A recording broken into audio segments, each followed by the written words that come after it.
Hey guys, welcome to my YouTube channel tutor भैया। तो यार आज हम जिस टॉपिक के बारे में बात करने जा रहे हैं that is extremely very important और वही बहुत बड़ा टॉपिक है। या it's a very big topic. हम इसको 3 पार्ट्स में पढ़ेंगे, प्राइमरी लिम्फेडिमा, सेकेंडरी लिम्फेडिमा और ट्रीटमेंट। ठीक है, तो चलिए स्टार्ट करते हैं गाइस। और हाँ, ये 15 मार्क्स का क्वेश्चन बन के आ सकता है, 5 मार्क्स का क्वेश्चन तो ये है ही। तो यार लिम्फेडिमा है क्या भाई? प्रोटीन रिच इंटरस्ट्रियल फ्लूइड जो है, ठीक है, लिम्फ है ये, ठीक है, सॉरी, दिस इज लिम्फ। तो अगर accumulation of lymph that is protein rich interstitial fluid in extra cellular, या फिर भाई बोलो आप एक्स्ट्रा वास्कुलर या फिर subcutaneous tissue, is known as lymph oedema. तो इसकी कॉमन साइट्स क्या है सर आपके अकॉर्डिंग? नहीं, बुक के अकॉर्डिंग तो लोअर लिम्स या ज़्यादा कॉमन है कंपेयर टू अपर लिम्स।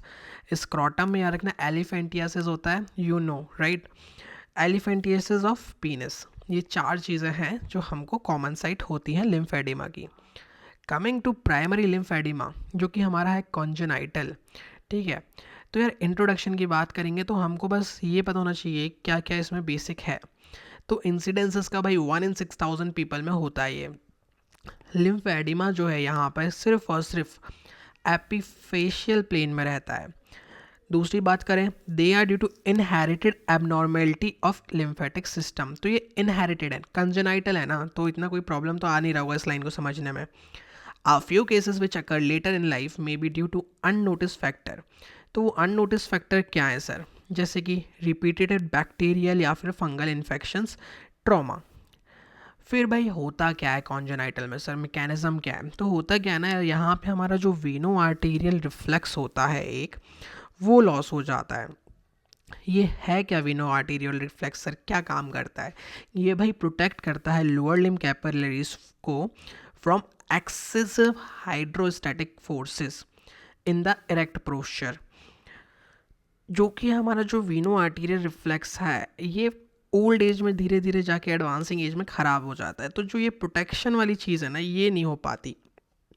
और ये कहाँ देखा जाता है? तो भाई एक तो एडवांसिंग एज के साथ तो होता ही होता है, बट डिसीजेस हैं such as diabetes, chronic venous insufficiency, ये भी हमारी कंट्रीब्यूट कर सकती हैं वीनो आर्टीरियल रिफ्लेक्स के खो जाने में।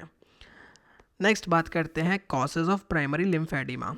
तो यार पहले तो हेरिडिटरी क्या क्या कॉजेज़ हैं? तो यार टर्नर सिंड्रोम हो गया, क्लाइनफेटर सिंड्रोम हो गया, डाउन सिंड्रोम हो गया। अब बात कर लेते हैं यार फैमिलियल कॉजेज़ क्या क्या है यार। तो यार 2 हैं, आपको बस नाम याद रखना है, ज़्यादा डिटेल नहीं जाना है। Non sorry, non Milroy type 1 and mix disease. Mix disease थोड़ी सी इंपॉर्टेंट है। तो यहाँ पे बस इतना पता होना चाहिए कि भाई लिम्फेडिमा जो है develops between puberty and middle age, ठीक है, लगभग 50 years. It may involve arm also, और a few are inherited in an autosomal dominant manner. तो ये बस तुमको थोड़ा नाम पता होना चाहिए फैमिलियल के अंदर क्या आता है, नॉट सो इम्पॉर्टेंट। अब टाइप्स ऑफ प्राइमरी लिम्फेडिमा क्या क्या है?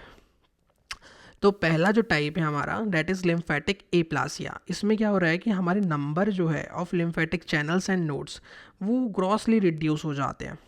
दूसरा लिम्फेटिक हाइपोप्लासिया। इसमें क्या हो रहा है, channels are of small calibre, छोटे हैं। मिलरॉयस डिसीज़, इसमें क्या हो रहा है, it is a type of lymphoedema congenita जो कि फैमिलीज में रन करता है। Depending upon the time at which lymphoedema appears it can be classified as follows. अगर ये बर्थ से हो रहा है भाई तो लिम्फेडिमा कंजेनाइटा, अगर प्यूबर्टी में हो रहा है तो लिम्फेडिमा प्रेकॉक्स, और अगर बाद में हो रहा है तो लिम्फेडिमा टार्डा। तो पैथोफिजियोलॉजी हम एक इस डायग्राम से समझने का ट्राई करते हैं। तो यार मान लो एप्लेजिया हो गया, हाइपोप्लेजिया हो गया, डिसमोटिलिटी हो गई, या ऑब्लिट्रेशन हो गया, या सर्जिकली रिमूव कर दिया आपने, कुछ भी किया इनमें से लिम्फेटिक को, तो लिम्फेटिक हाइपरटेंशन बढ़ता है गाइस, ठीक है, और डिस्टेंशन होता है। इससे क्या होता है, लिम्फ का स्टेसिस होगा और लिम्फ में टेंशन दोनों ही बढ़ेंगे। अब फाइनली क्या होगा भाई, एक्यूमुलेशन होने लगेगा प्रोटीन्स का, ग्रोथ फैक्टर्स का और पार्टिकुलेट मैटर का इंक्लूडिंग बैक्टीरिया। तो सर इससे फाइनली क्या हो रहा है हमारा? तो यार फाइनली सीधी सी बात है कि protein rich fluid, increase deposition of ground substances, fibrosis subdermal, dermal thickening और प्रोलिफरेशन होने लगेगा। एंड फाइनली ये सब जाके क्या कर देते हैं भाई, ये कर देते हैं हमारा लिम्फ एडिमा, जो हमने एकदम स्टार्टिंग ऑफ द वीडियो में पढ़ा था। तो गाइस ये था हमारा प्राइमरी लिम्फ एडिमा के बारे में। हम इसके आगे बात करेंगे पार्ट 2 में, ठीक है, जो कि हमारा secondary lymph oedema and basically filariasis elephantiasis acquired. So thank you guys, thank you for watching this video, bye bye.